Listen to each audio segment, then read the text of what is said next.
error tremendo, ¿no? No les dan ejercicios, empezando con la matemática, la física y la química, donde no les ayudan a razonar, no les ayudan a hacer una síntesis, a interpretar una realidad y formularla adecuadamente como un problema que va a ser resuelto, ¿no es verdad? O sea, plantear el problema es fundamental, interpretando una realidad. Todo el mundo anda buscando hacer un ejercicio y copia sin darse cuenta. Además, es impresionante, les digo, cómo hay gente, hay estudiantes que creen que es nomás agarrar y copiar, y si hay un dato diferente a algún problema que ya ha sido resuelto, tienen la resolución en papel, simplemente copian. Y más de una vez adoptan teorías equivocadas, no aplicables a ese caso, porque no nos han enseñado a razonar, a extraer, a definir muy bien el problema de una situación descriptiva, concreta, de algún caso que podamos tener, ¿no es verdad? O sea, esta parte es muy importante. Son preguntas que al final de la clase nos vamos a responder cada uno de nosotros, ¿no es verdad? ¿Para qué me ha servido todo lo que he estudiado? Aquí, claro, se van a responder ustedes. He aprendido a hacer una clasificación macizo rocoso. ¿Cómo he aprendido? He aprendido a través de diferentes métodos y que se aplican en la formación de ustedes, en el desarrollo de la asimilación de los conceptos básicos, de la teoría, de la doctrina, si quieren ustedes, ¿no es verdad? ¿Y para qué me ha servido? Bueno, ustedes ya podrán responderse, pues ahora puedo resolver el problema, qué sé yo, puedo hacer un prediseño de un túnel, puedo definir muy bien cómo va a ser una excavación y hablar con seguridad, ¿no es verdad? La parte tecnológica ya la tengo, sé qué tipo de tecnología puede ser posible para mi proyecto y cuál no, etcétera, etcétera, ¿de acuerdo? Y finalmente una cuarta pregunta, ¿en qué otras ocasiones puedo usarlo? ¿No? Y aquí tienen que imaginarse ya su práctica profesional si quieren ustedes, ¿no? O sea, lo que es importante aquí es que esté claro para ustedes que ustedes están construyendo un conocimiento en este campo nuevo para ustedes, ¿no es verdad? Están incursionando en un campo nuevo que es una ciencia aplicada, si quieren ustedes, ¿no es verdad? Que es necesaria conocerla para poder desenvolverse como profesional en el área. Eso necesitamos aclarar. Bien, estas preguntas las vamos a tener bien claras y ustedes van a se van a responder y vamos a hacer seguramente una encuesta al final de la clase para ver cómo responde cada uno de ustedes como por escrito, ¿no? Bien, ¿cuál es nuestro plan global entonces, en general? Sabiendo que podríamos hablar mucho más sobre la justificación del ingeniero civil, aunque creo que ya con lo que hemos dicho hasta los primeros minutos está muy claro para ustedes la importancia que tiene la profesión de ingeniero civil, ¿no es verdad? Y por otra parte les digo lo maltratado que está ahorita el ingeniero civil en el mercado laboral. Tenemos una masificación absurda en la universidad pública, en San Simón, sobre todo, pues somos la carrera de ingeniería civil más grande que hay en el país, el más grande en número de estudiantes, ojo, pero después con grandes deficiencias en todos los demás puntos, ¿no? Bien, tenemos ahorita, no tengo la estadística de los últimos 2 años o 3 años, tenía hasta el 2018, que logré de todo el país. Estábamos bordeando los 30,000 estudiantes de ingeniería civil y con egresados que superaban 300, 400 ingenieros al año, y ya no hay trabajo para tantos. Entonces, esto ha hecho la sobreoferta de ingenieros civiles en el mercado laboral. O sea, el mercado laboral es todo lo que tenemos. Organizaciones que existen donde puede trabajar y prestar sus servicios el ingeniero civil, gobierno nacional, gobiernos departamentales, gobiernos municipales, empresas constructoras, empresas de ingeniería, empresas de servicio, ¿no es verdad? Todo aquello donde puede trabajar el ingeniero. ha tenido una súper oferta. Eso ha hecho, por una parte, que baje sustantivamente la remuneración que la gente está dispuesta a pagar por el servicio profesional de un ingeniero civil. Está muy bajo, es impresionante. Y por otra parte, la competencia se ha hecho muy dura. Yo les digo, no como anécdota, sino como un dato real, que es gran preocupación ahora y tenemos que tratar de hacer algo.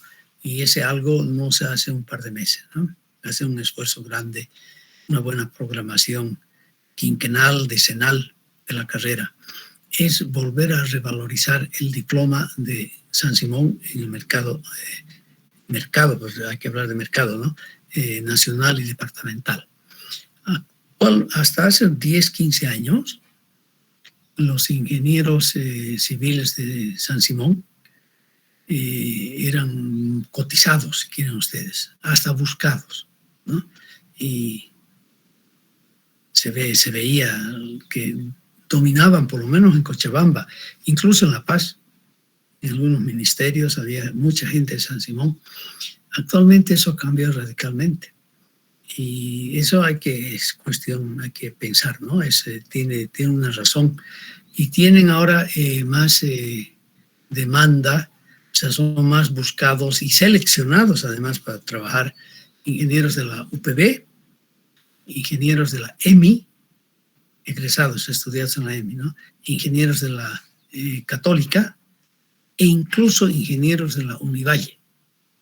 Piense usted, ¿no? O sea, estamos en un puesto que no es deseable como ingenieros egresados de San Simón. Les cuesta mucho más encontrar trabajo ahora a los de San Simón. Y al final hay gente con los 2 proyectos actualmente en este momento que están trabajando, y claro, gente joven que tiene conocimientos, le falta experiencia, está haciendo experiencia, ¿no es verdad? Pero que tienen un salario ahorita de 3.200 bolivianos al mes, no más. En el pasado eso era totalmente diferente. Un ingeniero joven, junior, empezaba ya a trabajar por 6.000, 7.000 bolivianos. Llegaba casi a los $1.000 al mes. Eso desapareció. No nos buscan para eso. Decir que soy egresado de San Simón es para que muevan la cabeza y ya no nos tomen muy en serio. Eso tenemos que revertir junto con ustedes, ¿no es verdad? Pero es una realidad, les digo. No quiero desmotivarlos para que dejen de ser buenos alumnos, sean los mejores posibles, estudien mucho más para cabalmente volver a colocar a San Simón en el lugar donde tuvo alguna vez en el pasado. Bien, tenemos 10 unidades o capítulos. Estos son introducción, estructura del macizo rocoso, comportamiento, investigaciones de campo, investigaciones en laboratorio, vamos a hablar de eso sin duda. Hay que aprender a hacer una clasificación del macizo rocoso. Cada uno de estos títulos se va a ir justificando a medida que se van desarrollando las unidades, ¿no? Vamos a hablar con calma un poco sobre el diseño geotécnico y los nuevos métodos que hay, ¿no? Y vamos a tener que modernizarnos, si quieren ustedes, y aparte de aplicar el método llamado determinístico, tenemos que aprender que hay otros métodos que se está aplicando ya en el mundo entero. Estamos obsoletos, estamos retrasados en ese sentido ahorita en Bolivia. Estabilidad de taludes, túneles y algo de cimentación de fundaciones, ¿ya? Bien, ¿cuál va a ser la evaluación? Tenemos un sistema un poco extraño, poco ortodoxo en la facultad sobre la forma de evaluar y de definir cuáles son los criterios para la aprobación de la materia. Eso se introdujo ya hace unos 10 años, creo, donde 2 exámenes parciales, con una nota promedio mayor a 51, ya se considera como nota de aprobación de la asignatura. Les digo, eso único en el mundo.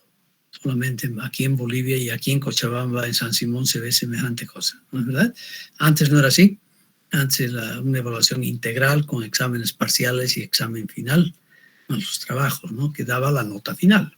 Bueno, en fin, tenemos que estar eso en un reglamento que es un reglamento ad hoc, que no ha sido nunca aprobado por un congreso universitario, pero estamos aplicándolo.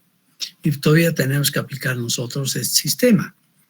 Vamos a tener entonces, para esa modalidad de que con 2 parciales se vence la materia, 2 exámenes parciales, ¿ya? Y trabajos en grupo y trabajos personales. Con esta distribución, con esta ponderación, ¿ya? Primer parcial, 42,5%, segundo parcial, sobre la unidad 6, 7, 8, 9. No, aquí me falta, aquí está mal, va a disculpar. Esto hay que borrar. Hay que borrar. Este es claro para ustedes. Ahora sí. Okay, o sea, apenas acabemos la unidad 6, clasificaciones, vamos a hacer un examen parcial. Y los trabajos, me va a costar 15%. Este semestre, o este verano, digamos, yo pienso por única vez porque no me ha gustado nada, he hecho el famoso curso de verano, porque sabía que ahí iban a ocurrir cosas anómalas.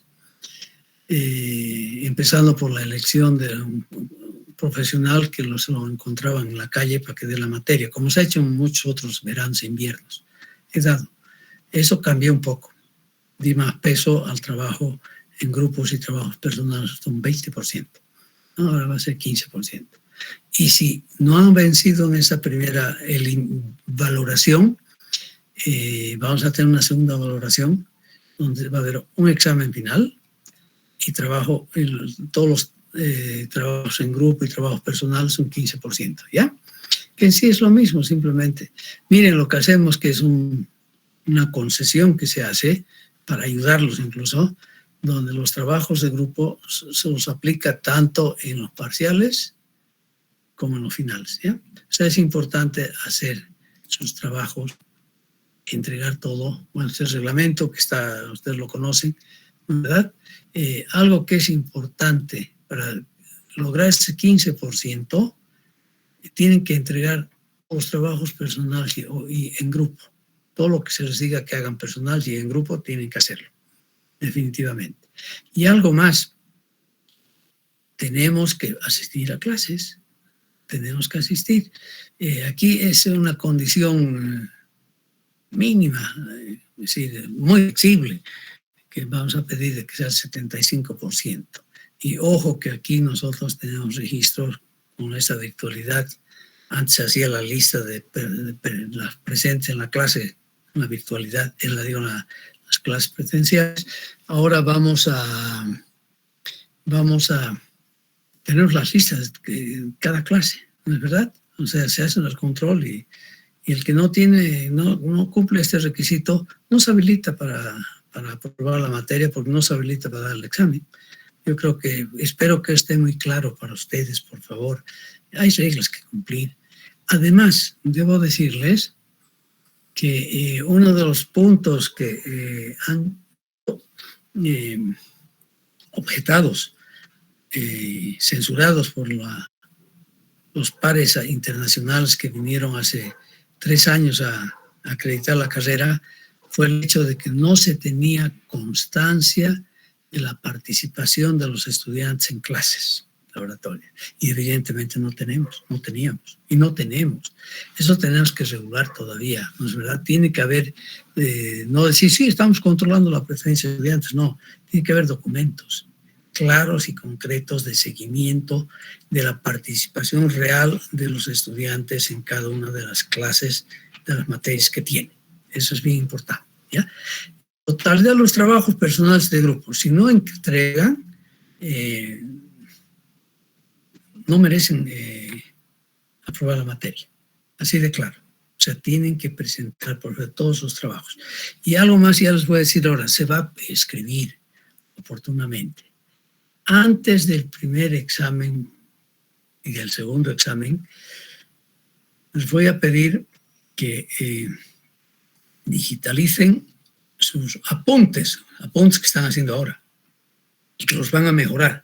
Pues ahorita están haciendo apuntes en borrador, ¿no es verdad? Yo creo que cada uno de ustedes al lado de su computadora tienen papel, lápiz, regla, papel, colores, qué sé yo, todo lo necesario para hacer una buena síntesis de lo que se dice, lo que están viendo. Les voy a pedir que me manden. Eso se ha hecho, y creo que con éxito en el curso de verano. Ha habido trabajos muy bien elaborados, o sea, apuntes de clases muy bien hechos, donde han tomado todo lo que se pueda decir en la clase y aparte han investigado qué es lo que yo deseara que hagan ustedes, tienen que hacer. Ese documento enviarán antes de el examen respectivo, ¿ya? O sea, es uno de los trabajos que tienen que cumplir entonces. Bien, ¿qué bibliografía vamos a usar? Yo les voy a proporcionar todo esto. Lamentablemente hay 2 libros acá que no los tenemos en castellano. El de Pleite de Freitas, que había en castellano, pero no tengo una buena versión en digital para poder mandarles, ¿ya? La versión en inglés sí la tenemos. Ustedes pueden buscar porque había esto. Yo tenía 2 libros que compré alguna vez y los 2 han desaparecido en manos de algún estudiante que no le gusta devolver lo que se le presta, ¿no? Y hace tiempito. González de Vallejo sí lo tenemos en PDF, eso los voy a mandar, eso no está libre, disponible en la red. Les voy a mandar esos libros. Esto está disponible en la red, deseo que lean. El Willing les voy a mandar, no está en la red, pero sí, la versión última la tengo, les voy a mandar. Este libro, lamentablemente, no es que va a ser referencial si quieren ustedes, porque no está en la red, es del año 85. Es la traducción de un libro seminal que hizo Hooken Brown en los años 70 del siglo pasado en Londres. Es un libro muy bueno. Y algunos puntos tienen que estudiar ustedes. Este libro que es reciente, muy bueno, de Celada, un profesor español, un profesor en la Politécnica de Madrid, y Wieniawski, van a hablar mucho de Wieniawski después. Este libro lo tengo solo en inglés también, no tengo la versión en castellano. O sea, van a tener que estudiar un poco también inglés definitivamente. Y este Willy, en Rock Foundation, de 2004. Mire, son la información, la biblioteca básica que necesitan ustedes tenerla. No es para que estudien todos, ¿no? Algunos no son libros de estudio, son libros de consulta, son handbooks, si quieren ustedes, ¿no? Pero tienen que tener. Yo les diré en cada punto donde estemos, lean tal capítulo o tal subcapítulo de tal libro, para que vayan haciendo, ¿ya? A mí me parece que es mejor darles la literatura completa que sacar extractos de cada una de esas publicaciones y hacer un compendium de lo que tienen que saber en cada uno de los capítulos. Aunque esto también es muy bueno. Ustedes también pueden recurrir, busquen. El ingeniero Salinas, don Mauricio Salinas, se ha dado el trabajo de preparar unos files, unos archivos, donde ha hecho ya la extracción de algunos capítulos de algunos libros y que están disponibles. Ustedes los pueden tener por ahí. Yo alguna vez he visto simplemente, y también es una posibilidad usar también lo que ha preparado en forma muy lógica el ingeniero Salinas, por favor, que es quien da el curso paralelo de esta materia, ¿ya? Bien, con estas aclaraciones vamos a entrar nosotros a y cómo se mueven a veces cositas, ¿no? Nuestro hermoso símbolo lo pongo ahí. Antes de continuar, ¿necesitan alguna aclaración? ¿Hay alguien que tiene alguna duda? Que lo diga ahora, por favor. Ingeniero, buenos días. Yo tengo una duda. Antes, perdón, joven. Cuando tomen la palabra van a ser muy concretos. Se identifican, ¿ya? Soy Juanito de las Palotas y tengo la duda. Por favor, adelante. Gutiérrez Vargas, Sergio Oscar, ingeniero. Sergio Gutiérrez. Sí. Tiene la palabra, señor Gutiérrez. Ingeniero, mi duda era la siguiente. Le cuento que no me pude inscribir de manera normal para la materia pero de mesa estaba por tomar porque quería tomar con usted y no sé si sí o sí voy a tener que dar el examen o es que tal vez podría haber la opción de que podría tomar de manera normal, ¿no? No, mire, y yo no hago diferencia entre meseros, que los llamo meseros, o garzones, mejor garzón, ¿no? Entre meseros y alumnos regulares. Todos tienen que hacer lo mismo, ¿ya? O sea, no hay ningún problema. Usted se inscribe y hace nomás la clase y cumple con todo, ¿le parece? Lo principal es que esté en una de las listas, ¿de acuerdo? No hay ningún problema. Usted Ah, si ya, está de mesero, considérese alumno regular, si quiere usted, ¿ya? ya, está bien. Muchas gracias, ingeniero. Esa era mi Ningún duda. problema. Usted, y la cosa, lo principal es que esté en alguna lista oficial para que después tenga su nota, pues, y sea considerada en el sistema, ¿ya? Listo, está bien, ingeniero. Ok, Muchas gracias por la que le aclaración. vaya muy bien, Gutiérrez. ¿Alguna otra duda, pregunta? Buen día, Inge. Valdivia Araníbar Josué. Josué Valdivia. Diga Sí, usted, Inge, joven Valdivia. tenemos auxiliatura en la materia, Inge. Sí, vamos a tener. Aparte de las clases, sí vamos a tener una o dos personas competentes que nos van a ayudar también, ¿ya? Yo también voy a hacer más trabajo, he visto que es necesario por diferentes razones, pero sí vamos a tener y oportunamente les vamos a decir, ¿ya? Antes, un ratito, quiero ver si puedo, vamos a armar, estén atentos, por favor, vamos a armar un grupo WhatsApp, ¿de acuerdo? Para tener una comunicación fluida, para informarnos, para instrucciones, instructivos, etcétera, etcétera. Es muy bueno tener un grupo WhatsApp. Anótense, por favor, el teléfono al cual deben mandar su nombre completo y su número telefónico para que sean incluidos en el grupo WhatsApp, ¿ya? Agarren papel y lápiz, anoten el siguiente número: 707 65275, ¿ya? Repito, 707 65275. Ustedes entonces mandan su nombre, que sea completo, y el número del WhatsApp que están usando, ¿ya? Para que sean incluidos en este grupo, y así vamos a tener entonces un documento, digo, un grupo de trabajo en WhatsApp, ¿ya? Ya. ¿Alguna otra pregunta? Buenos días, Inge. Filemón Mejía. Mejía Filemón. Sí. Adelante. La consulta era de que, por ejemplo, ahora, digamos, se está construyendo lo que es el tema de los túneles. Ya se ha concluido, si no me equivoco, ¿no? El tema de sillar. Si es que tendríamos la oportunidad de visitarlos por el tema de la pandemia y toda esta situación, no llegaríamos al alcance. A ver si logramos. Mire, evidentemente con esas pandemias no hemos podido hacer ni 2 años que no se hace ninguna visita.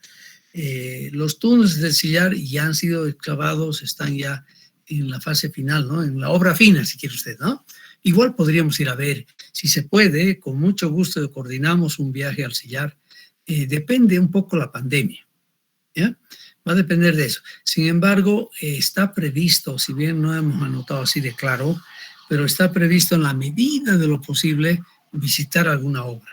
Ese que es necesario, importante. Tenemos ahora oportunidad, les digo, de visitar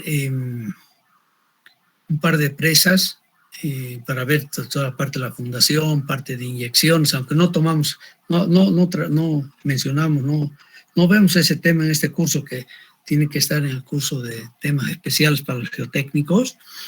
Tenemos, pero obras donde se pueden mostrar cosas muy interesantes. Por ejemplo, visitar Ibirizu. Eso es más interesante desde mi punto de vista que el sillar, porque se ha acabado de excavar el túnel principal de la primera caída. Están vaciando en este momento la presa, un hormigón compactado con rodillo, todavía con dificultades en los apoyos, en los estribos, donde hay que hacer más estudios para verificar la estabilidad y el diseño que se está construyendo. O sea, hay cosas interesantes que ver. En resumen, si la situación lo permite, las autoridades lo permiten, sí vamos a tratar de hacer alguna visita de campo, Mejía. ¿Ya? Muchas gracias. ¿Algo más? Ok, espero que esté todo claro. Vamos a empezar entonces a conversar un poco sobre nuestra materia y vamos a hacer en esa primera unidad, como la llaman, o capítulo, hablar de algunos aspectos geológicos. En sí, prácticamente estamos repasando lo que ya han estudiado ustedes hace unos 2 o 3 años, bueno, en la materia de geología general con el ingeniero Torres, con Julio Torres. Vamos a repasar algunos conceptos que sí merecen ser refrescados, ¿no es verdad? Entonces vamos a hablar de estos puntos, es el contenido de este primer capítulo, ¿no? Haremos hincapié una vez más en la importancia de la geotecnia y la mecánica de rocas, ¿no? Y de suelos también. La geotecnia es mejor hablar, pues no podemos dividirla, ¿no? La geotecnia finalmente es mecánica de suelos y mecánica de rocas, ¿no? Vamos a hablar de algunos conceptos básicos sobre nuestro planeta, que es importante, ¿no? La deriva de las placas, que son conceptos que ustedes ya han estudiado sin duda, pero necesitamos refrescarlos como tal, ¿ya? Algo sí nuevo que no han visto ustedes en la materia de geología es la formación de la placa altiplánica, la última teoría que se tiene y está muy bien sustentada sobre cómo se forma y por qué se forma el altiplano, esa planicie tan grande que tenemos entre las dos cordilleras, ¿no? Entre la cordillera occidental y la cordillera oriental, ¿no? Hablaremos algo de la estratigrafía, que sí nos interesa también para los efectos del estudio de las rocas y el macizo rocoso. Paleontología es importantísimo y vamos a cerrar este primer capítulo hablando sobre sismos en Bolivia, ¿ya? Y algunos procedimientos que tienen que verlo. Tengo entendido que esto no ven ustedes, excepto los que hacen mención a estructuras en la materia de estructuras sismos resistentes, que no es general, sino es de mención, ¿no es verdad? Entonces vale la pena que ustedes, todos los que están en esta clase, son generalistas, ¿no es verdad? Porque esta materia todavía es obligatoria para todos, ¿no es verdad? Entonces vale la pena un poquito hablar de algunos conceptos, lo que es sismos, y sobre todo ahora que cada vez escuchamos que nuevamente parece que la naturaleza se sigue reactivando, porque no hay día por medio que no escuchemos que se ha tenido algún sismo importante de una magnitud grande que genera daños y perjuicios en la infraestructura y pone en riesgo también vidas humanas, ¿no es verdad? Vamos a hablar un poco de los sismos. Pero un rato entonces, veamos primero en la introducción ¿dónde estamos? Si ustedes ven aquí, tenemos 2 elipses concéntricas, no son círculos, ¿no? Una primera donde tenemos todas las materias que necesariamente soportan y necesitamos en sí conocer para trabajar finalmente después en la geotecnia y en las diferentes obras que tenemos, ¿no es verdad? Si ustedes se fijan, esto significa el contenido de toda su carrera profesional, ¿no es verdad?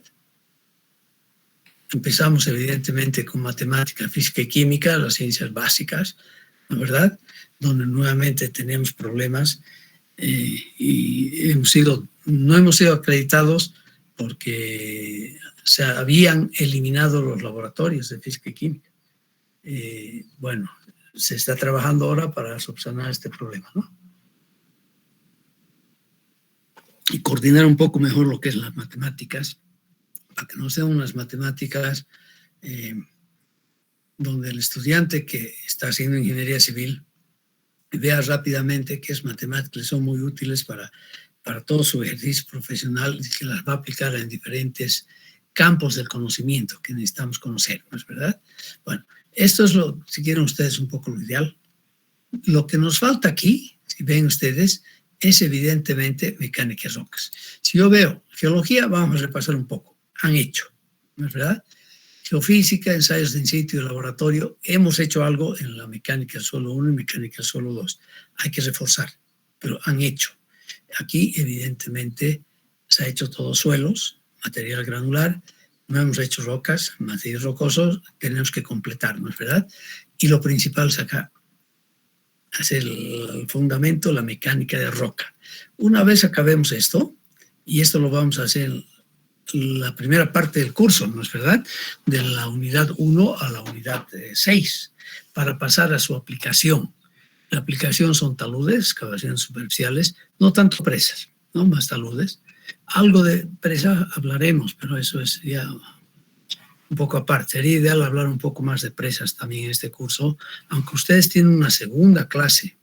Bueno, los que hacen especialidad en hidráulica tienen que hacer obras hidráulicas 2 con el ingeniero Roberto Méndez.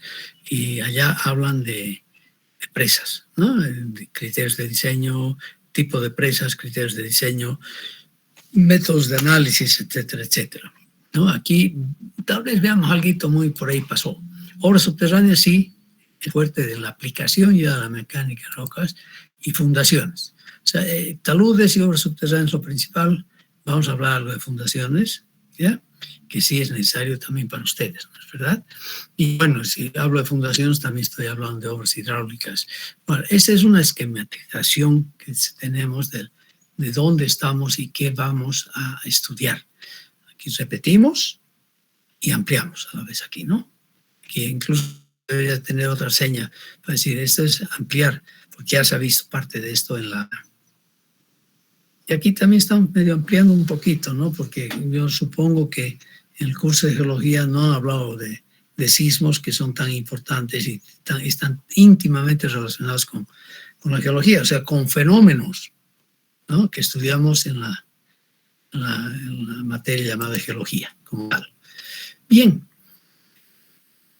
¿cuál es la gran diferencia? Fíjense, estamos comparando aquí estructuras superficial y una subterránea, y este es el gran problema por el cual tenemos que estudiar detenidamente la roca, el macizo rocoso, el terreno en general. Y comparemos una estructura superficial con una obra subterránea, un túnel, ¿ya?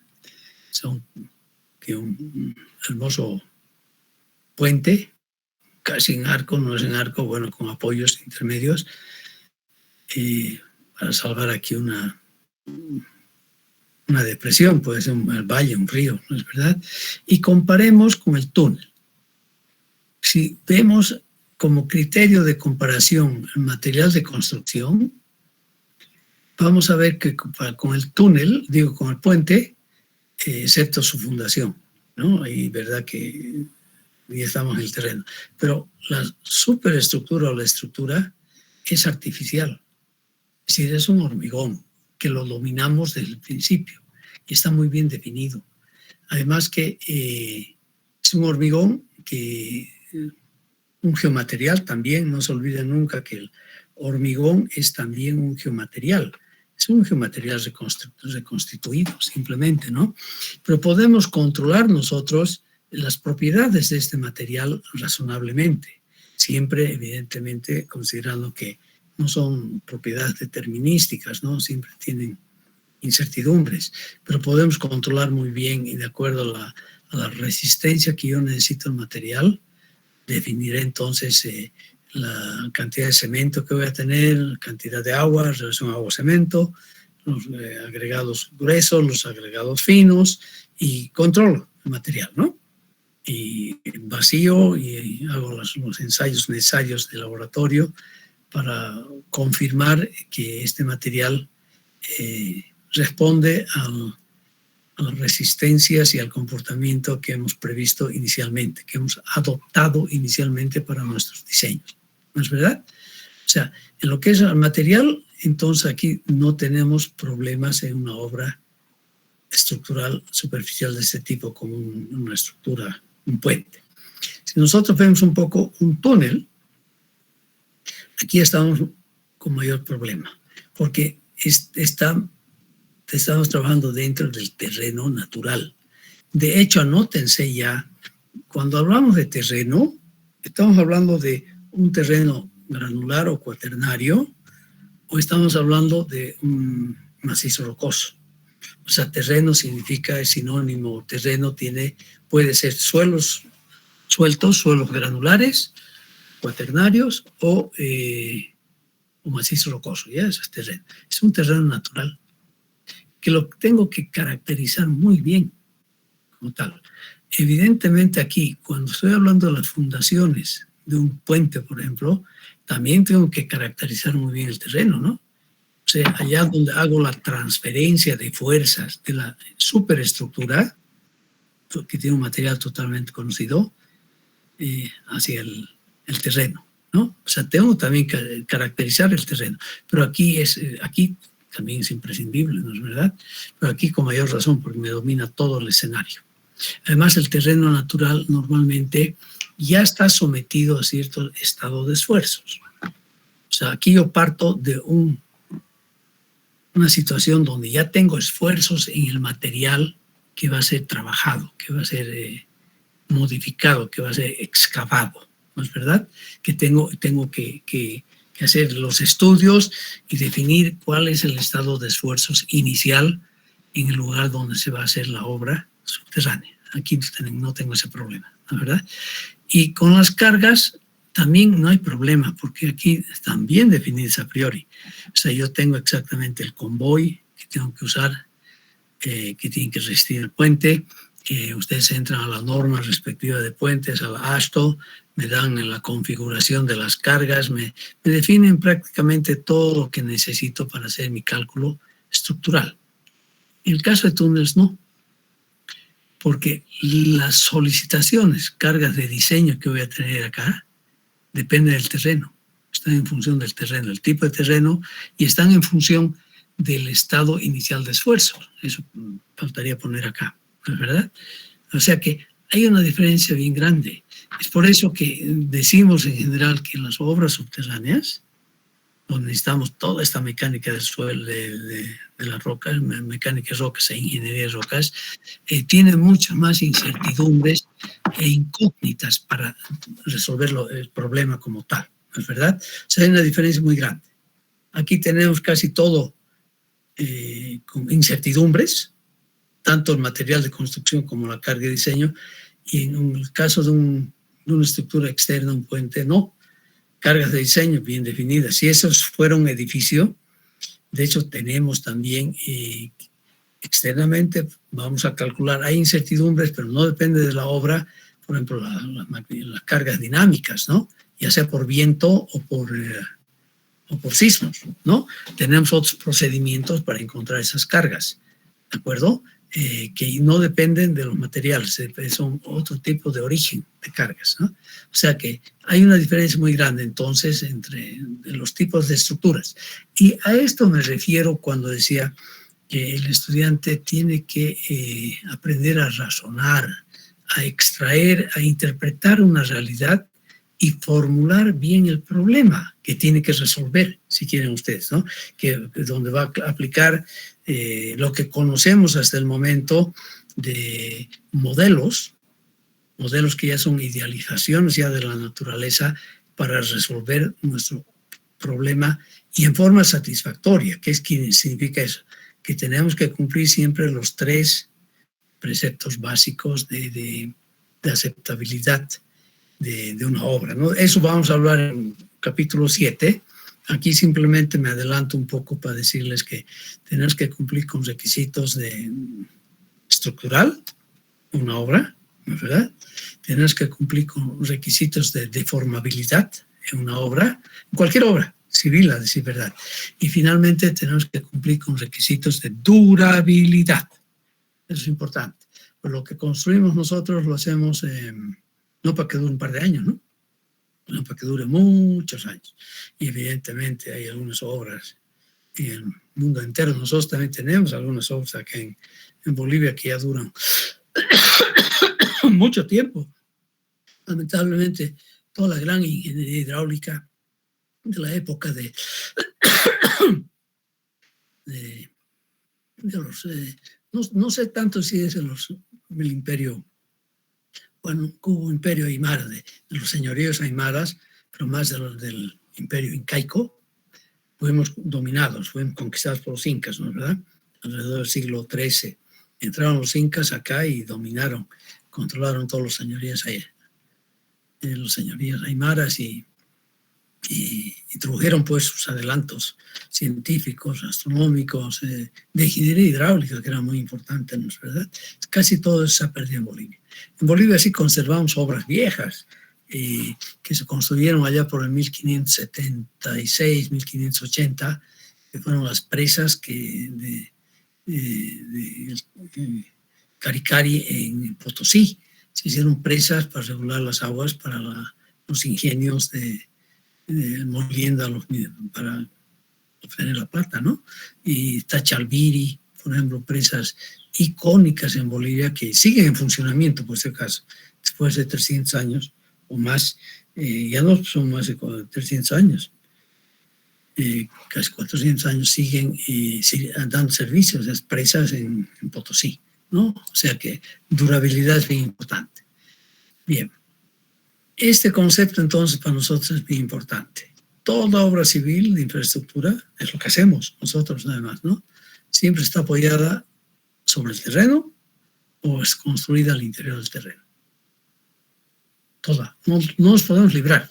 O sea que ustedes siendo ingenieros generalistas no pueden librarse de que tenemos que conocer el terreno para cualquier obra, ¿no?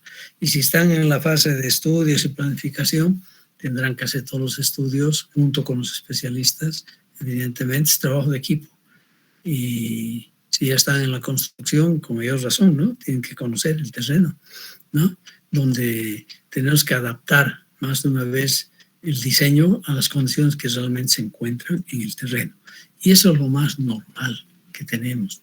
Cambiar la cota de fundación, o sea, el plano de fundación, modificar formas, porque se encuentran condiciones que no fueron detectadas durante la fase de los estudios, que tienen siempre un alcance de investigación limitado por el tiempo y el costo. Eso no significa que hay que hacerlos, ¿no? Tenemos que hacer ese tipo de ensayos, definitivamente. No podemos dejar eso al azar, chuparnos el dedo y definir, asumir algunas condiciones del subsuelo, del terreno, para hacer la obra, para diseñar la obra, dimensionar la obra y hacer todas las prescripciones para la construcción de la obra, ¿no? Y más que nunca ahora se ha visto en muchas obras, estamos construyendo bastantes obras. Se ha construido en los últimos 10 años, debo reconocer. Muchas presas en el país, y necesitamos más para la seguridad hídrica, ¿no? Para la seguridad alimentaria, que es tan importante para Bolivia. Hemos construido muchas presas en el país, aproximadamente desde el 2010, donde teníamos 257 presas de diferentes alturas, características, etcétera, etcétera. Actualmente ya debemos estar ya llegando a las 600 presas en el país. En ese momento debe haber unas 8, 10 presas en el país, en construcción, y otras tantas en estudio, ¿no es verdad? O sea que hay cosas que se pueden ver como tal. Entonces, eso significa que tenemos que conocer el terreno y su comportamiento mecánico, es bien importante. Todo lo que han aprendido ustedes en resistencia a materiales, claro que tenemos que aplicar acá, adaptando todo este conocimiento a las condiciones que nos impone el terreno como tal, ¿no?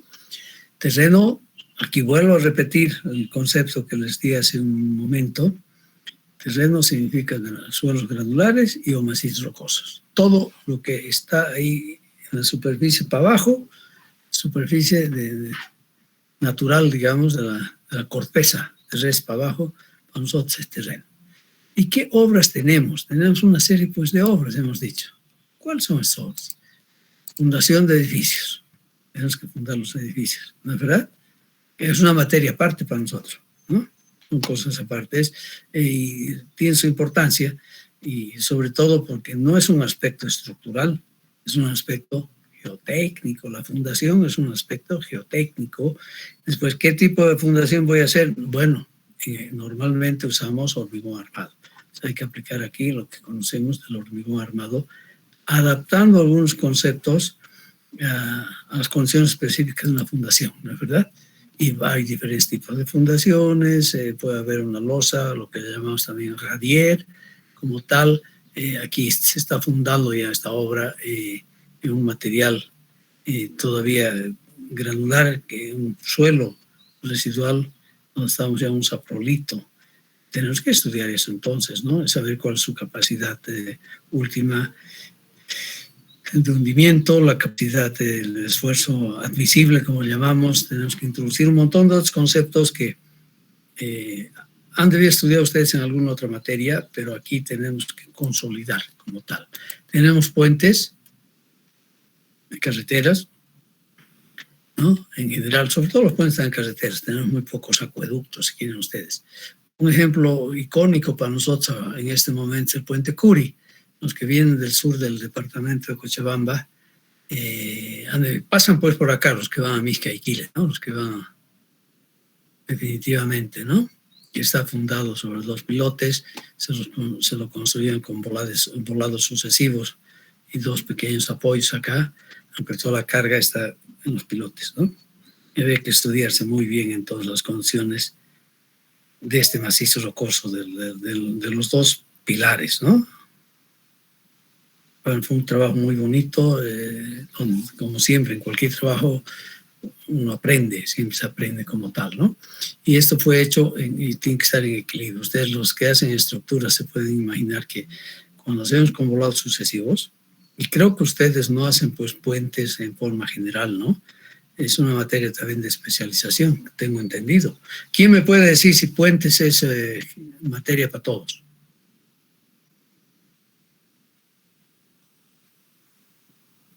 ¿Algún voluntario? La materia de puentes solo es para la mención de vialidad y para carreteras. Carreteras y vialidad. A ver, no vengan todos. Verdad que yo soy de la opinión que puentes debería haber también todos, deberían haber absolutamente todos, porque son obras muy importantes, ¿no es verdad? Pero aquí fíjense ustedes, todo está concentrado, todas las cargas son transferidas por el pilote. O sea, hay que construir paripasos, si quieren ustedes, ¿no? Como era por tramos sucesivos, se vacía aquí el tramito, era de 6 metros, se vacía acá de 6 metros, se coloca todas las, se tensan los tendones, todo esto es como hormigón reforzado, ¿no? Barras y todo. Y al final, bueno, se tiene un puente hermoso que falló un poquito, les digo, pero fueron otro tipo de situaciones, porque la carpeta esta de los 250 metros es un poquito ligeramente ondulada. Se han hecho todos los ensayos, la obra hasta el momento funciona muy bien desde que se la puso en marcha. Presas, otra obra importantísima donde aplicamos tanta la mecánica y la ingeniería de rocas, en este caso la presa de la pantalla de hormigón de Misicuni, una belleza.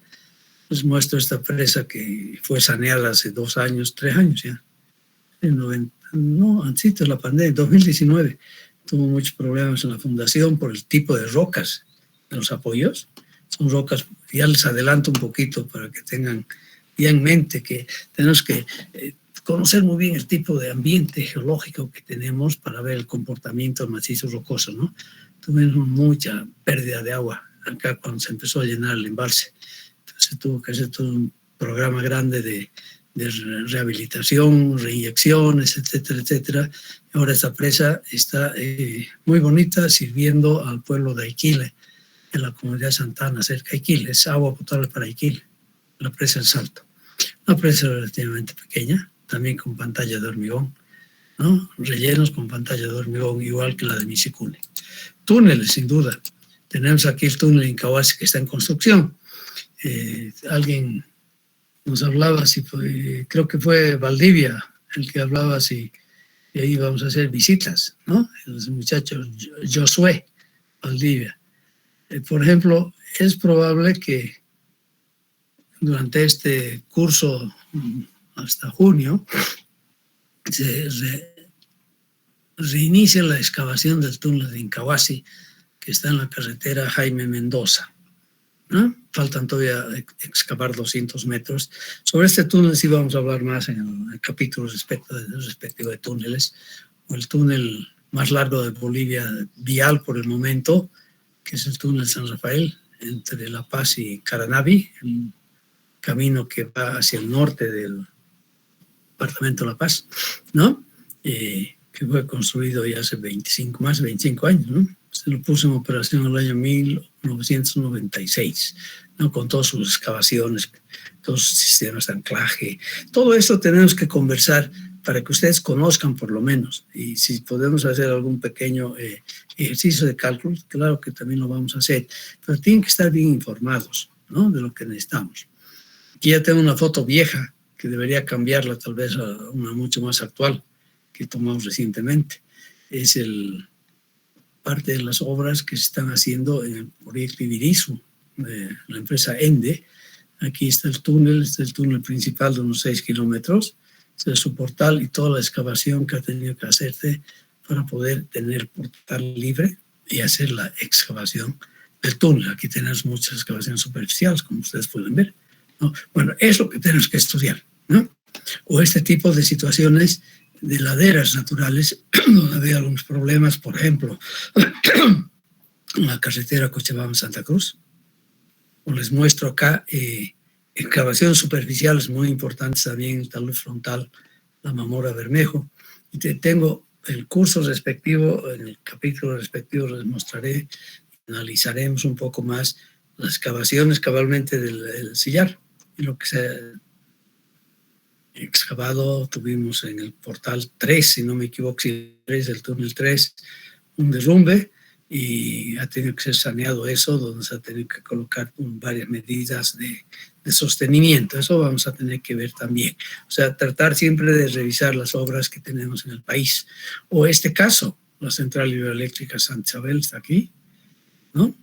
Y ya está en funcionamiento de los años 80, son 40 años, ¿no? Tubería forzada, y se ha hecho aquí todos los trabajos necesarios para regular las aguas que vienen del embalse Corani a través de la planta de Corani a la planta de Santa Isabel, y aquí había que regularlas para llevar estas aguas hacia la planta, aguas abajo, a la central hidroeléctrica de San José, en este caso San José 1, y no hay espacio pues en esos valles cerrados, o sea, tuvo que hacerse toda una planicie, hacer excavaciones interesantes acá. Todo está funcionando bien, por suerte. No hemos tenido problemas. Este año ha llovido un poco, pero estamos bastante, a decir verdad, ¿no? Las excavaciones necesarias que se hicieron acá también para el desalador de otras tomas laterales que se tenían. O sea, fíjense ustedes entonces, donde tengamos grandes obras, tenemos que trabajar y conocer la geotécnica y más específicamente la mecánica de rocas, la ingeniería de rocas. Aquí les muestro como ejemplo, cuando se excavaba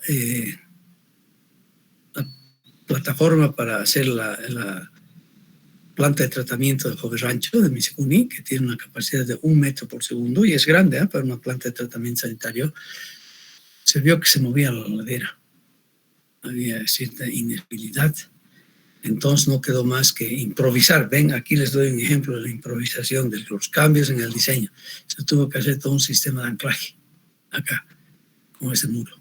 Y el sistema de anclaje donde está construida actualmente la planta de tratamiento de aguas de Miscún, como tal, ¿no? O sea, si ustedes se fijan en este grupo de fotos que les he mostrado, la importancia que tiene la mecánica de rocas, ingeniería de rocas, en las obras civiles como tal. Estamos en todas partes, así de claro, incluyendo los últimos diseños que se han hecho de las torres eólicas en Colpana, ¿no? Como tal. Bien, pues recordemos ahora, ustedes han visto entonces hasta el momento, les he dado un acuerdo, les he hablado sobre dónde estamos y qué tenemos que hacer. Y si ustedes ven, hay que hacer mucho. Hay que hacer mucho, ¿no es verdad? Y en el futuro, ustedes sí tienen mucho más que hacer. Por eso que tenemos que hacer lo posible para diferenciar al ingeniero civil de San Simón con los ingenieros civiles de otras universidades, ¿no? Tienen que tener ustedes otras competencias, si quieren ustedes, hay que desarrollar otras competencias que los hagan, valga la redundancia, competibles, ¿no? Que los pongan otra vez en primer lugar. Bien, hablamos un poquito, recordando lo que han estudiado en la geología, lo que es nuestro planeta Tierra. Ya sabemos, ¿no es verdad?, de que los modelos que dominaron siglos y siglos a la humanidad, de que nosotros, la Tierra era el centro de todo y todo lo demás giraba alrededor de la Tierra, eso desapareció. Aparecieron grandes observadores, entre otros Copérnicus, y se vio claramente que somos planetas los que giran alrededor del Sol. Así de claro, ¿no es verdad? Nosotros somos el tercer planeta, ¿no? El Sol, tomando el Sol como el punto alrededor del cual giran los otros planetas. Y se ha hecho con el tiempo todo un modelo de la Tierra, ¿no? Y que nos ayuda después a comprender un montón de hechos y fenómenos que necesitamos tomar en cuenta para hacer nuestros diseños, para hacer el dimensionamiento de nuestras obras. Aquí, finalmente, el modelo nos dice, grosso modo, a través del estudio de la propagación de ondas sísmicas, ¿ya?, tanto frontales como transversales, ¿ya?, nos da una idea clara sobre la estructura que tiene que tener la Tierra. Nadie ha visto esto, es verdad. Estamos hablando de modelos. Y aquí yo hago hincapié un poco para que tengan la idea muy clara. Tenemos un modelo de la constitución de nuestro planeta Tierra, ¿ya? Eso es importante que tengan en mente, que ha sido deducido a través indirectamente, pero un modelo totalmente válido, porque todo cuadra al final, la cinemática, cómo se mueve la Tierra alrededor del Sol, cómo gira la Tierra alrededor de su eje, todo cuadra, ¿no es verdad?, con un modelo de este tipo.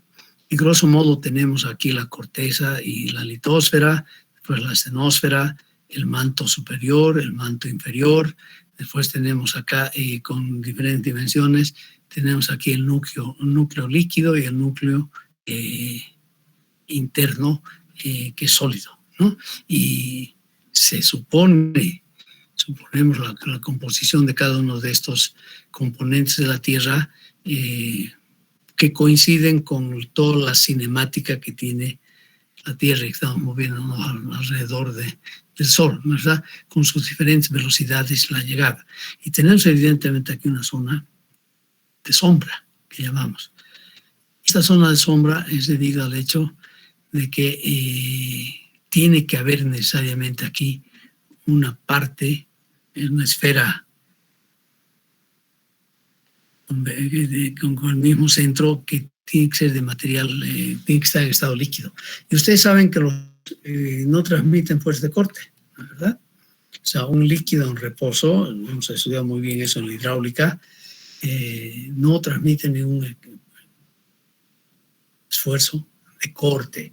El esfuerzo de corte se da en los líquidos reales, desde luego, eso han visto ustedes en la hidráulica, cuando hay movimiento, cuando hay una gradiente de velocidades. Entonces ahí sí tenemos un esfuerzo de corte, que son, que nos ayudan a definir además la viscosidad del fluido, ¿no es verdad? En este caso la viscosidad dinámica, porque sabemos, eso sí experimentalmente es una ley, si quieren ustedes, sabemos que un esfuerzo de corte de un fluido real que tiene viscosidad, o puede ser también petróleo, el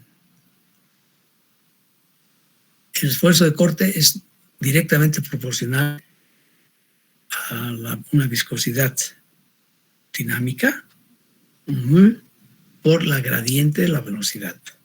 O sea, hacemos los ensayitos, de ahí sacamos la viscosidad del fluido como tal. Bien, ¿qué tenemos acá? Viendo un poco más en detalle en esta nuestra corteza, con sus diferentes componentes. Y eso es bueno saber, y por qué sí, no me interesa mucho lo que hay adentro, ¿no? Vamos a empezar aunque aquí, seguiremos el orden de lo que está escrito, lo que he escrito, y vamos a ir de la superficie hacia adentro, ¿no es verdad? Algo que sí es bueno tener hasta por cultura general, si quieren ustedes, es que el radio de nuestra Tierra tiene aproximadamente 6.378 kilómetros. Claro, esto hay una cierta variación, ¿verdad? De hecho, sabemos, y hay una forma de expresar muy clara, la Tierra achatada por los polos, decimos, y abultada por el Ecuador, porque la Tierra no es así, su línea de referencia básica no es perfecto, no es una esfera perfecta, porque el radio de los polos es más pequeño que el radio ecuatorial, la mitad de la Tierra, es aproximadamente 20 kilómetros menos. ¿Ya? Bueno, tenemos ahora mediciones muy precisas que nos permiten hacer este tipo de mediciones y este tipo de conclusiones. Bien, y tenemos entonces aquí primero la corteza y la llamada litósfera, y es lo que nos interesa estudiar. Y miren, ni siquiera la litósfera como tal, que puede tener 100 kilómetros, ¿no? Me interesa la corteza misma, porque es ahí donde estamos viviendo, donde construimos, donde excavamos, donde hacemos nuestros túneles.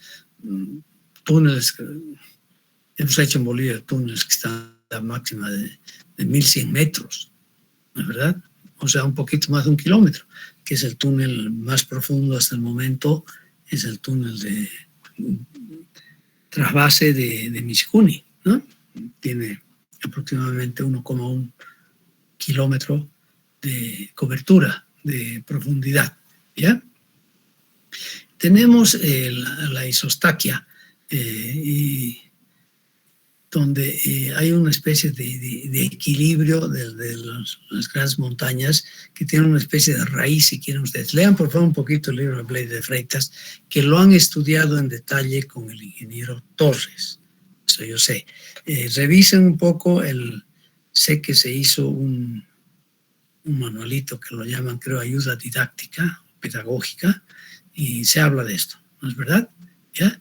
Bueno, y sabemos que la corteza, con todos esos elementos de equilibrio, es de 25 a 50 kilómetros debajo de los continentes, y en los mares de 60 a 70 kilómetros, donde tenemos predominancia de roca con alto contenido de silicio y de aluminio. Es por eso que ahí hablamos de rocas SIAL, silicio y aluminio, con una densidad aproximada de 2,7 gramos por centímetro cúbico. Es la densidad de las rocas entonces en los continentes. Y eso está por ahí. Está todo esto medido, son datos experimentales, ¿no es verdad? Bien, y tenemos además 8 kilómetros por debajo de los océanos, lo que llamamos la roca basáltica, porque ahí cambia un poco la composición de las rocas, donde hay más silicio y magnesio, ¿ya? Y tienen una densidad mayor. O sea, las rocas que están en fondos marinos tienen una densidad mayor, ¿ya? En el fondo de esta corteza, evidentemente hay un cambio de la velocidad de propagación, enseguida la vemos, que es lo que llamamos la discontinuidad Mohorovicic. ¿Ya? La figura aquí la estoy reproduciendo simplemente. Bien, después de toda esta parte tenemos los mantos, ¿no es verdad? Donde se tendría una temperatura aproximada de 2000 cc. Claro, esto nadie lo ha medido, ¿eh? Eso viene de modelos. Son hipótesis que se tienen, ¿ya? El material es muy viscoso y está en un estado casi líquido, ¿ya? De hecho, toda esta parte de temperatura de los mantos, pues tenemos el manto superior, el manto inferior, son prácticamente el 82% de la materia, nuestra corteza, ¿de acuerdo? Bien, por debajo de este manto superior, ¿ya? Ya no se tienen fenómenos de sismos, formación de sismos. O sea, los sismos se limitan a la primera capa, digamos así, de nuestra esfera, de nuestro planeta, de 650 kilómetros. Ahí es donde tenemos todos los fenómenos en general de sismos que vamos a ver al final de este curso, desde esta clase, como tal, ¿ya? Después de los mantos, tenemos entonces el núcleo externo que está en estado líquido. Por eso tenemos que ahora en las zonas sombras, en la recepción de la propagación de ondas sobre la corteza terrestre, ¿ya? Tenemos en estado líquido. Bueno, este núcleo también tiene que tener la misma composición que el núcleo interno, que es sólido. Tiene que ser sólido, que además da origen a la explicación del campo magnético, ojo, debido a esto, porque todo lo que está externo gira a una velocidad diferente sobre el eje de la Tierra que el núcleo, como tal, ¿no es verdad? Y eso es lo que genera cabalmente el campo magnético, como tal. Y estos núcleos, ese núcleo interno que es sólido y el núcleo externo que está fundido, está en estado líquido, tiene que tener sobre todo o estar compuesto por níquel y hierro, porque si no tendría el níquel y hierro en su composición, y bueno, la composición de los otros elementos, las otras capas que forman la Tierra, no nos moveríamos como nos movemos alrededor del Sol, y con esa precisión tremenda además. No se olviden, ¿no?, que tenemos que giramos alrededor del Sol en una trayectoria elipsoide, un tiempo de aproximadamente 365 días y 4 horas, ¿no es verdad? O sea que, y eso se va repitiendo, y se ha deducido que habría una pequeña reducción de esta velocidad, pero que es mínima ahora con los equipos modernos que se tiene de mediciones. O sea, esta es nuestra Tierra, entonces, ¿ya? Entonces, todo eso nos importaría muy poco, no aplicamos directamente, pero sí nos ayuda a comprender los fenómenos que ocurren aquí en la superficie, sobre todo en la corteza, en esa litosfera, ¿no?, que es lo que nos interesa. Si vemos un otro modelo, fíjense, además les presento esto. Aquí es un modelito, ¿de acuerdo?, que es reconocido prácticamente por unanimidad, si quieren ustedes, pero ahí tenemos otro modelito de la zonificación que también nos ayuda a comprender lo que tenemos acá, ¿no es verdad? Porque tenemos la costa, la corteza, la litosfera hasta unos 100 kilómetros, ¿no es verdad?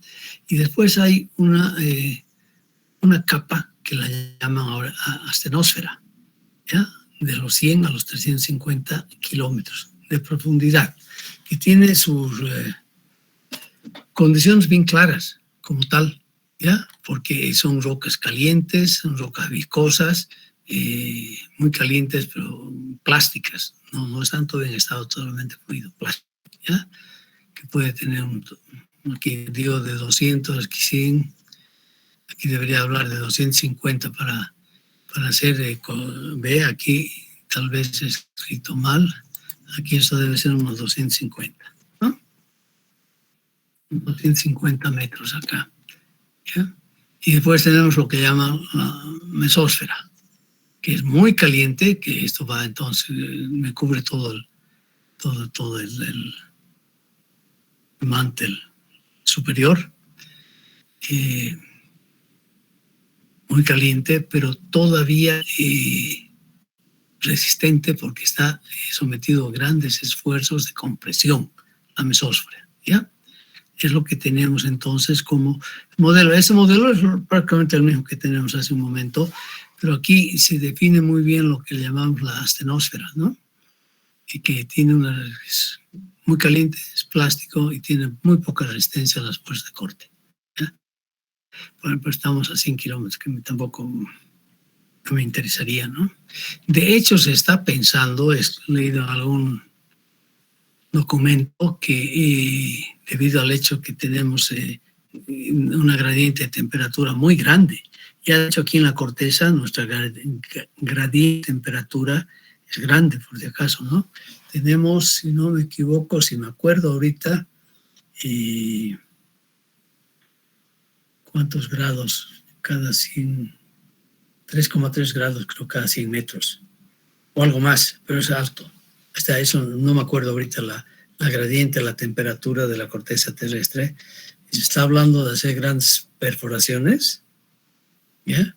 Para hacer un intercambio de calorías, ¿no? Y meter agua, calentar el agua, que sale el agua, tendría que salirse agua, tal vez como vapor, para después transformarla en otro tipo de energías, ¿no? O sea, son proyectos que están pensando para combatir ahorita el calentamiento global, que se dice y se ha confirmado que es debido sobre todo a la emisión de muchos gases diferentes, sobre todo CO2, ¿no? O diferentes gases que están alterando totalmente el equilibrio que se tiene calorífico de la Tierra, que a la vez hace que se vayan subiendo las temperaturas, ¿no? Se van subiendo las temperaturas de la atmósfera, y al subir la temperatura de la atmósfera hay cambios serios pues en el comportamiento y en el ciclo hidrológico. De ahí viene el famoso cambio climático, entonces, ¿no es verdad? Pero veamos un poquito entonces, teniendo este modelito, qué ocurre con la velocidad de propagación y con la densidad de la Tierra. Y se ha visto que esta densidad, hablando primero de la densidad, va cambiando, ¿no es verdad?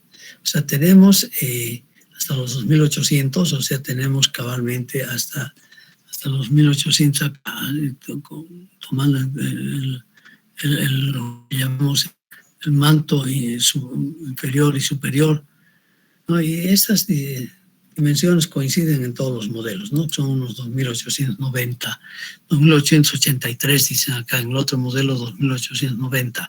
Bueno, que esas diferencias son totalmente irrelevantes, ¿no es verdad? ¿Ya? Entonces, y aquí se ve, cuando tenemos esto, a ese nivel, que tiene que haber necesariamente un cambio tremendo de la densidad promedio que se tiene.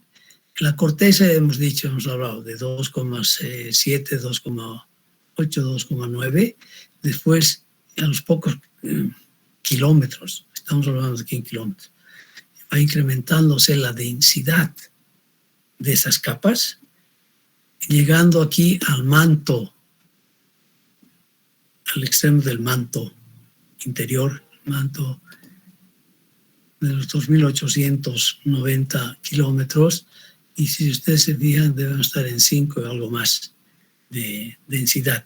Y aquí hay un cambio drástico, se prevé la densidad del núcleo, la primera parte es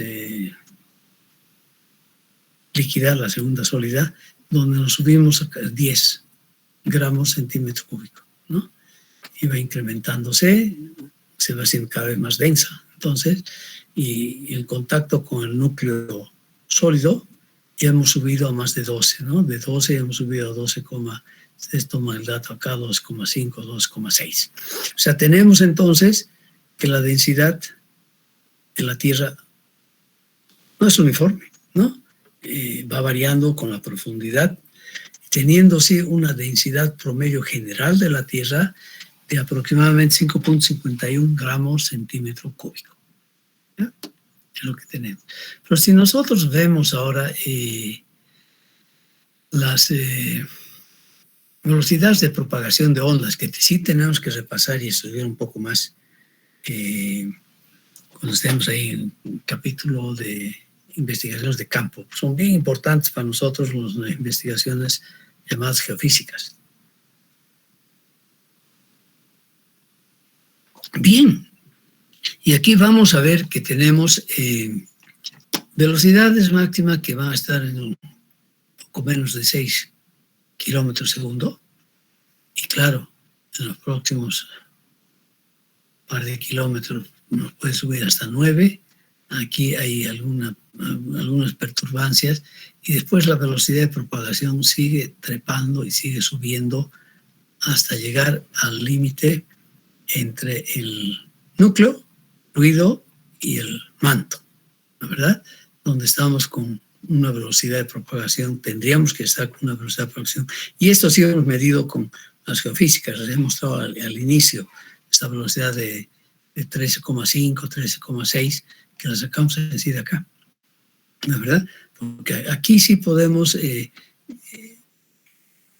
ver el tiempo que tarda una onda, en este caso una onda generada acá en el epicentro de un sismo, aquí en el Polo Norte, ¿no es verdad?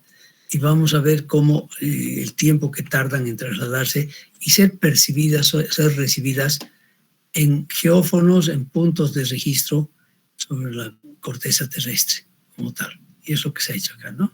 O sea, tengo los tiempos. Si yo tengo los tiempos y de llegada de esa onda, de llegada de la oscilación, la perturbación a los diferentes puntos de medición sobre la corteza terrestre, entonces yo puedo calcular sin ninguna dificultad su velocidad. Es lo que hacemos en los ensayos geofísicos de refracción en la ingeniería, ¿no? O sea, esos datos son más confiables, son experimentales si quieren ustedes. Y aquí tenemos un cambio súbito, cambiando de material, cambiando de tipo, se reduce drásticamente la velocidad de propagación en el núcleo, llegando finalmente a velocidades que están por debajo de los 9 kilómetros por segundo, y nuevamente se va incrementando, y un brinco, una vez más, cuando pasamos del núcleo líquido al núcleo sólido, ¿ya? Donde tendríamos aproximadamente cerca de 11 kilómetros segundo, la velocidad de propagación frontis. Y lo mismo vemos y podemos analizar la velocidad de propagación de corte, la BS, ya que siempre es menor a la BP. Esas son las velocidades que tenemos. Aquí está su velocidad.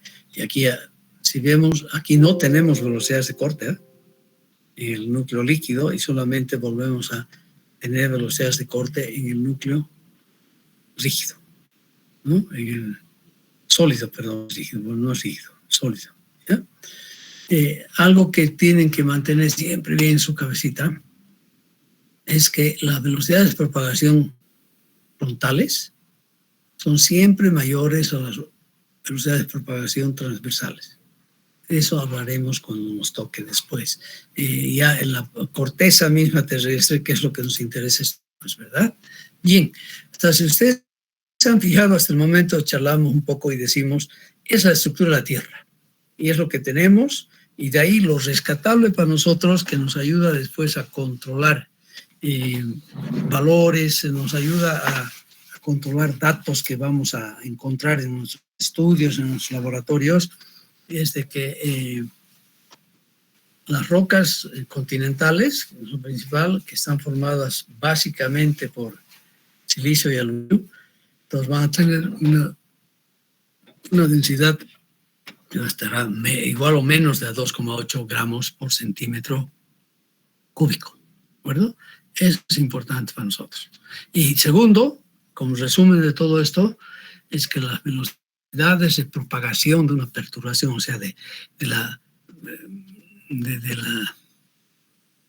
esas ondas, el transporte de estas ondas, es más grande del frente de esa onda de perturbación que la velocidad de propagación de frente es más grande que las oscilaciones laterales que puede haber, ¿ya? Pero bien, vamos un poco más allá. Sí nos interesa porque si algo ha perturbado y ha constituido y ha formado lo que es ahora la corteza, como la vemos actualmente, como la estudiamos, la corteza terrestre, ha sido toda la génesis y las hipótesis que se han hecho sobre la formación de los continentes, la formación de lo que está fuera del por encima del nivel de las aguas de los océanos, ¿no? A ver, algo que no hemos dicho acá, pero bueno que se acuerden, han estudiado ustedes también en la geología, es de que la Tierra ocupa aproximadamente el 29% de toda la superficie del globo terráqueo y el 71% es aguas. O sea que realmente nos dominan las aguas como tal, ¿no es verdad? Y se dice, los modelos que se han reconstruido ahora haciendo estudios paleontológicos, paleontónicos, que quieren ustedes,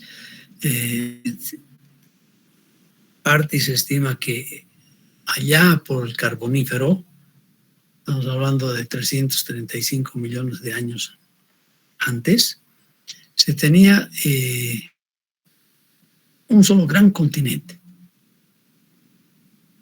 Todo estaba junto, o sea, todo lo que era, lo que estaba por encima de los mares, estaba todo junto, ¿no? La Pangea. Y teníamos un océano único también, que es la Pantalasa. ¿Ya? Bien. Estos se empezaron a romper. Como más o menos se pinta acá, y se llegó después de unos 135, 150 millones de años y a configurar dos continentes, básicamente, ¿no? Eurasia en el norte y Gondwana en el sur, donde todavía estaba junto a lo que es ahora Sudamérica con el África. Aquí la India, que empezó a derivar, a moverse poco a poco. Aquí está, ese es el Polo Sur y lo que es actualmente Australia, ¿no? El subcontinente australiano. Y ha habido toda una deriva, movimiento de las placas tectónicas. O sea, esto es lo que nosotros llamamos las placas tectónicas.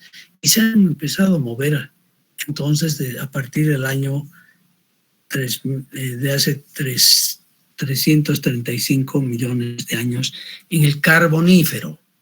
¿De acuerdo? Y esta deriva de las placas ha continuado, se han seguido moviendo, se han seguido acomodando hasta nuestros días y actualmente siguen moviéndose además, ¿no es verdad? De tal manera que ahora todas estas placas tendrían esta configuración donde ya se tiene bien claros definidos los continentes, ¿no? Continente, nosotros Sudamérica, la placa americana que se llama esta, aquí está Centroamérica, nos conectamos un poco con lo que era América del Norte, el Alaska, bueno, aquí está muy claro, bien definido lo que es la parte continental de la placa euroasiática, ¿no es verdad? Escandinavia, España, etcétera, etcétera, África como tal. Y aquí también se ha dado claramente la formación de Australia y las diferentes placas que han sido confirmadas. O sea, lo que presentamos aquí en esta lámina son los límites reales de las placas, de las diferentes placas que conforman la corteza terrestre. O sea, con otras palabras, la corteza terrestre no es un conjunto único, uniforme y continuo. Es más o menos como el cráneo que tenemos, ¿no es verdad? Que tenemos diferentes elementos, y no están moviendo, por suerte, nuestra cabeza, ¿no? Y tenemos diferentes elementos que forman nuestro cráneo como tal, que es el que cuida y preserva y protege al cerebro, que es uno de los órganos fundamentales de los seres vivientes, de la mayoría de los seres vivientes, ¿no? Tenemos algo parecido entonces, tenemos nuestras placas. Si nosotros vemos esto ahora aquí ya con más detalle, tenemos entonces, ya nos interesa mucho a nosotros, nuestra Sudamérica, estamos acá, y las placas que tenemos acá, ¿no? La placa antártica, aquí hay una subdivisión, si quieren ustedes, que es esta es la fisura chilena, si quiere, la placa de Nazca, que va subyaciendo, se va metiendo por debajo de la placa sudamericana como tal, está yendo para abajo, ¿no es verdad? Y tenemos diferentes, eso sí, has estudiado con mucho cuidado, los ridge que hay aquí, o sea, las costuras principales que hay aquí, por donde sigue saliendo la magma como tal, que va empujando además, porque aquí sale la magma a grandes presiones y va empujando nuestra placa, en este caso, que está como, debido a la salida de la magma por esos puntos profundos debajo del océano, va empujando en este caso por nuestra placa más hacia el oeste, ¿verdad? Y de paso tenemos aquí que este rise aquí que tenemos del Pacífico está empujando la placa de Nazca por debajo de la placa continental, que es una de las fuentes principales de todos los hecatombe, los problemas que tenemos de sismos a lo largo de toda la cordillera de los Andes, que empieza aquí en el sur y acaba acá en Colombia y Venezuela, ¿no es verdad? O sea, todos estos fenómenos se han estudiado, los tenemos datos bien claros, ¿no? Si nosotros vemos con más detenimiento lo que nos interesa, aquí nosotros estamos acá, ¿no? En nuestra cordillera, y tenemos acá entonces la subducción de la placa de Nazca por debajo de la placa continental, que es la que nos causa cabalmente deformaciones bien medidas últimamente, y además muchos sismos y terremotos que sentimos permanentemente, ¿no? O sea, el modelito entonces que usamos para entender, para ver todo esto, es este, ¿no es verdad? Tenemos nuestra corteza y tenemos tres fenómenos posibles, ¿no es verdad? Tenemos la subducción, que la estamos teniendo aquí, en este caso aquí está la fosa de Nazca, si quieren ustedes, para nosotros, aquí al continente. Tenemos por parte la gran presión que hay sobre la litosfera, por encima de la astenosfera, de la salida de la magma desde la astenosfera, que va empujando las placas, ¿la verdad? Las va empujando como tal. Y también tenemos movimientos acá de desgarre como tal, que van, y eso está actualmente, en este momento, ocurriendo lo que ocurrió hace millones de años, ¿no? O sea, que no es que dejó de ocurrir todo esto, algo que estamos observando, que convive, o nosotros convivimos con esto, pero que no lo percibimos claramente porque son desplazamientos relativamente pequeños. Enseguida vamos a hablar de deslizamientos, de esos desplazamientos pequeños. Pero en este momento concentrémonos un poquito a comprender el altiplano. Se han hecho mediciones, se tiene aquí mediciones, ¿ya? Y de hecho hay algo interesante, que aquí tenemos desplazamientos que están en el orden de los 70 milímetros año. Los vamos a ver después como vectores, son desplazamientos, son vectores. Y aquí, acabando la faja subandina, entrando a las llanuras que tenemos ya, ¿no? Las llanuras de Papay Sosoc, las llanuras que tenemos de Mojos, sobre todo Papay Sosoc aquí entre Santa Cruz y Yacuiba, aquí en la cordillera oriental solamente 15 milímetros año. O sea que hay una diferencia significativa, ¿no es verdad? Significa que aquí hay menos desplazamiento que acá. Con otras palabras, que se está almacenando un montón de energía porque se está comprimiendo gran parte de toda esta corteza que tenemos acá. ¿De acuerdo? Bien, si vemos esto, y esto ha sido publicado recién en el año 2015, ¿no? Son hallazgos nuevos, teorías nuevas que se han podido estudiar, y se hace la hipótesis de que aquí inicialmente se ha formado, debido cabalmente a la subducción de la placa de Nazca, se ha formado aquí un fenómeno de quiebre muy interesante tipo rótula, donde ha habido una rotación un bloque grande acá con fallas. Desde luego, vamos a revisar el concepto de fallas, ustedes han estudiado también, ¿no es verdad? Pero ha habido una especie de rotación de fallas aquí que ha permitido entonces que ya estamos en una área volcánica además, ¿no? Donde estamos muy cerca al cinturón, ¿no? De fuego que se llama, y nos ha permitido este mecanismo que se decide acá, que se propone, es simplemente una propuesta, es una hipótesis para comprender el por qué tenemos ahorita el altiplano como tal. Y han hecho una reconstrucción, los señores de la Universidad de Hawái, sobre lo que tendría que haber sido acá, los diferentes en la historia geológica. Y hace 60 años no había ningún problema. Aquí teníamos evidentemente la fosa de Nazca, aquí tenemos la subducción, aquí están los arcos volcánicos como tal, y resulta que debido a ese fenómeno del rótulo, de giro que ha habido acá, de rotura inmensa que se ha tenido que presentar aquí alguna vez, entonces ha empezado a haber fenómenos aquí de deformación muy grandes, ¿ya? Donde después de 25 millones de años ha habido ya una subida de toda esta parte de la cordillera.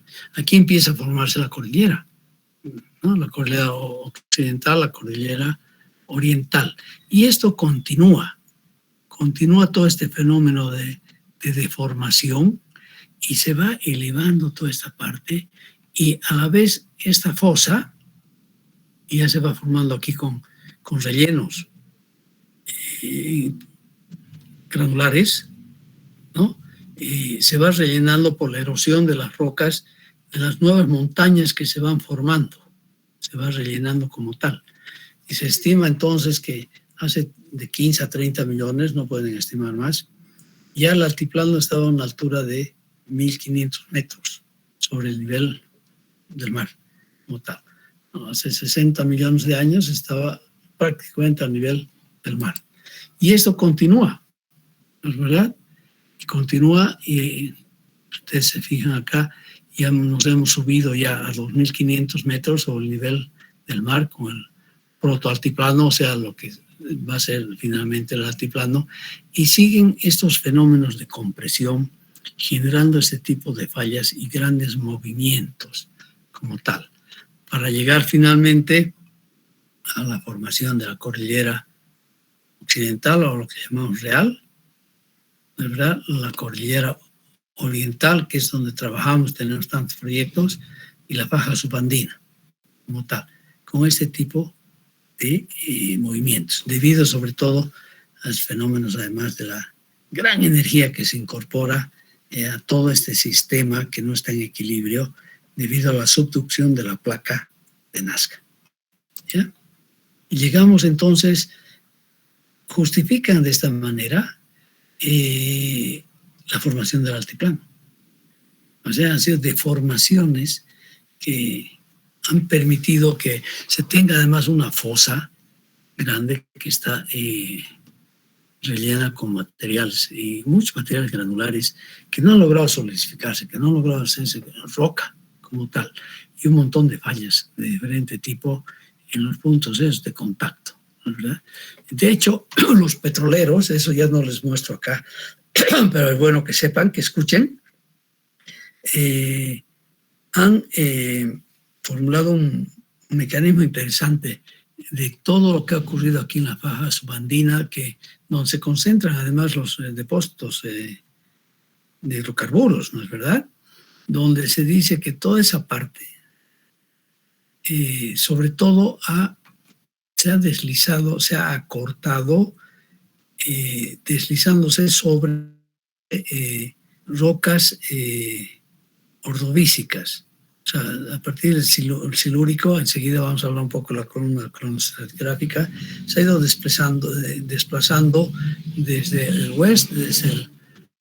oeste hacia el este, y ha habido un acortamiento en esta parte de unos 90 metros. ¿no? En ese periodo.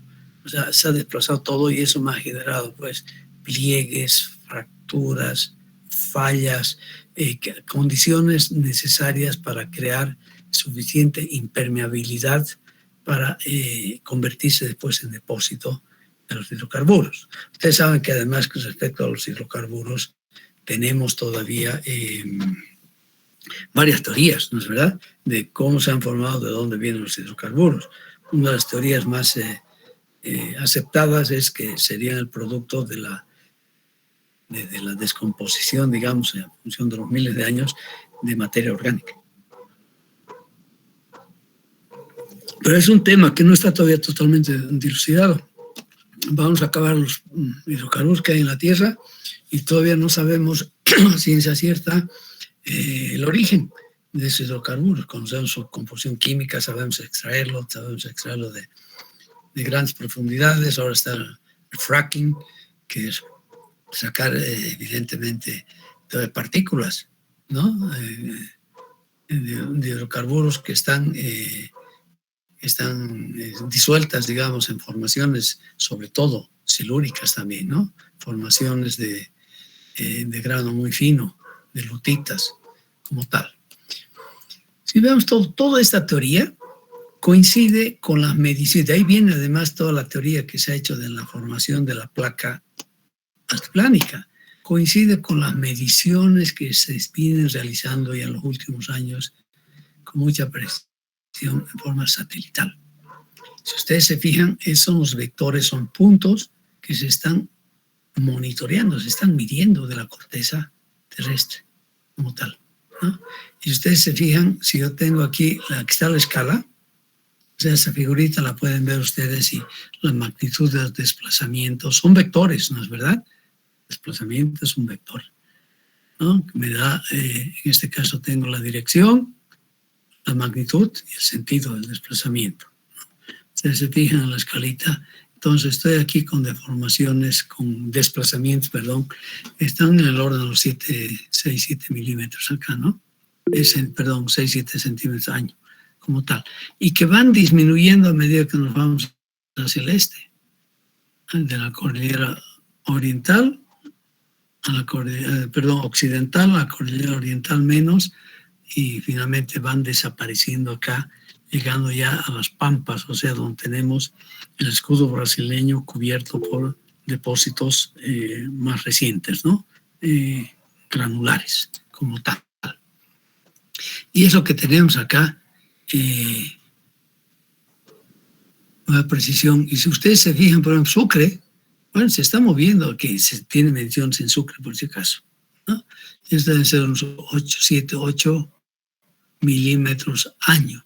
Bueno, a ver, si ustedes calculan eso ya a una escala más geológica, digamos en mil años, ya que ¿dónde va a estar Sucre en 1000 años? Va a estar casi en su mismo lugar, pero bien desplazadita prácticamente hacia el oriente, ¿no es verdad? Y vamos a hacer entonces 5, aquí esto va a ser unos, debe ser, si vemos la escala, 8, 9 milímetros año. O sea, Sucre de aquí a 1000 años va a estar 9 metros desplazada hacia el oriente. Así de sencillo. Y lo mismo Tarija. Se va a desplazar un poquito menos, tal vez unos 7 o 8 metros, pero también se va a desplazar, ¿verdad? O sea, esto está en continuo desplazamiento. ¿Qué significa eso? A ver, ustedes ingenieros o que han hecho resistencias de materiales, ya tienen mucho conocimiento, ¿no es verdad?, para comprender fenómenos, observaciones como este tipo y sacar conclusiones. Significa que hay deformaciones, ¿no? Hay desplazamiento.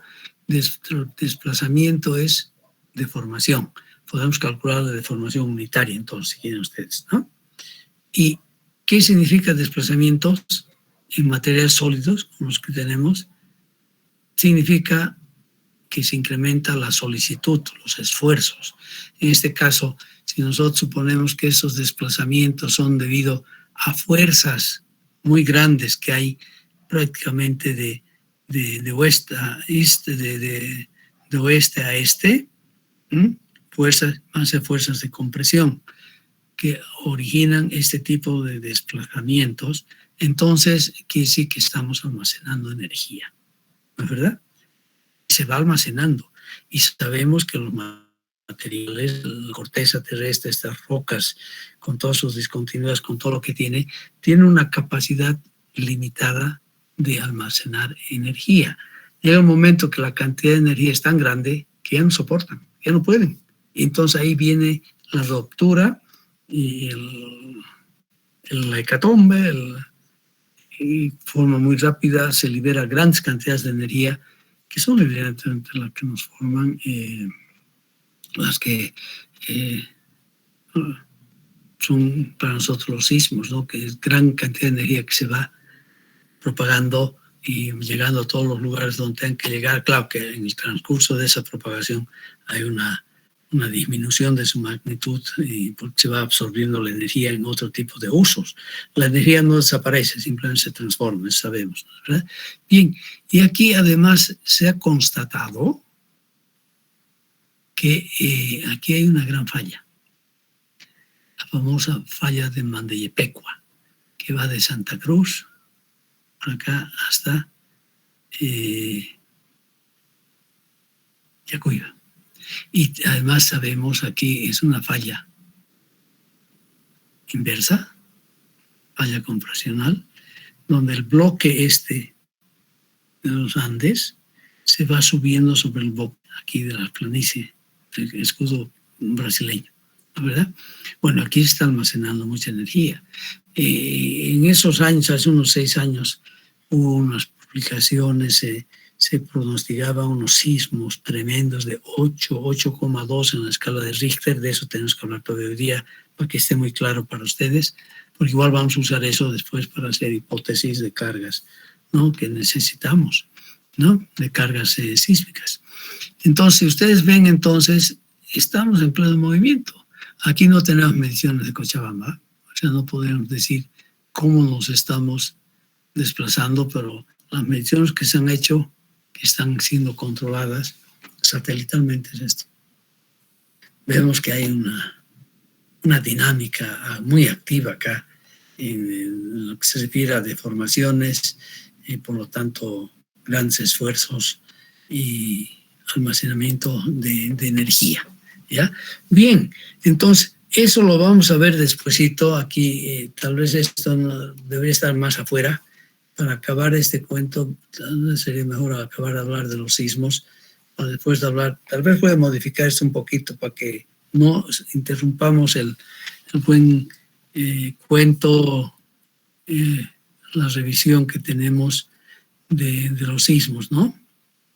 Aquí todo esto tal vez va a ser mejor que tengamos acá. Vamos a cambiar esto un poco. Yo voy a cambiar esto y vamos a seguir hablando de lo que es sismos acá directamente, ¿no? O sea, la deriva de las placas, las deformaciones nos van a permitir entrar a lo que es sismos, y después de hablar de lo que es sismos, vamos a hablar de la columna cronoestratigráfica y también de la paleontología como tal, ¿de acuerdo? Bien, yo les propongo que nos quedemos aquí un rato, ya, vamos a tomar un cafecito, unos 10 minutos, ¿les parece? Sí, Inge, está bien. Está bien, Inge. Entonces, 10 minutitos nos damos un poco de descanso para estirar las piernas, etcétera, ¿ya?